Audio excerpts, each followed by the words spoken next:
Kemarin kita dibuat jengkel ketika mau menggunakan komputer, ternyata ini tidak terhubung sama internet rumah, sama wifi rumah. Padahal kalau aku lihat teman-teman, itu kabelnya sudah nancep di komputer. Tetapi kalau aku lihat, ini tetap ada tulisan no connection. Padahal kabelnya dari wifi itu sudah nancep dan itu sudah on, tidak ada masalah.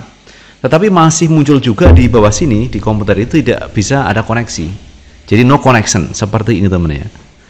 Nah, kalau teman-teman mengalami hal seperti ini, teman-teman tidak usah bingung. Ini bukan faktor internetnya, tetapi faktor settingan di komputer kita. Caranya teman ya, kita klik kanan di sini. Kemudian kita klik Open Network Internet Setting. Kita klik di sini. Kemudian teman-teman arahkan ke Change Adapter Option. Kita klik di sini. Kemudian setelah itu kita lihat internet ini tidak ada koneksi teman-teman ya, tidak ada koneksi. Maka kita ini klik kanan. Kemudian Properties. Kemudian kita lihat Internet Protocol version 4. Jadi kita fokus di sini teman-teman ya. Kita klik 2 kali.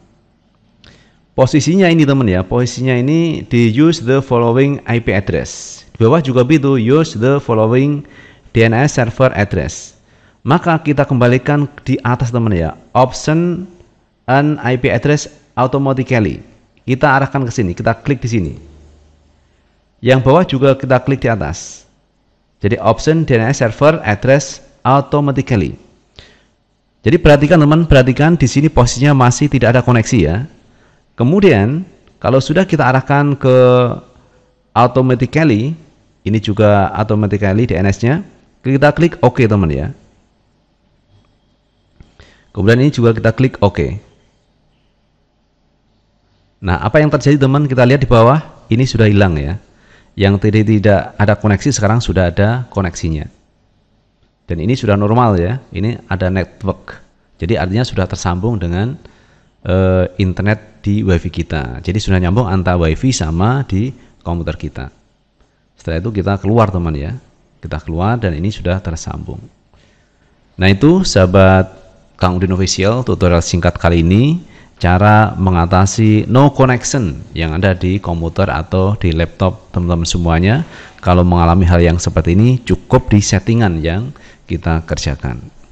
Itu teman yang kita sampaikan, dan jangan lupa tetap like, subscribe, share, dan komen di channel ini agar kita bisa membangun channel ini menjadi lebih baik lagi. Assalamualaikum warahmatullahi wabarakatuh.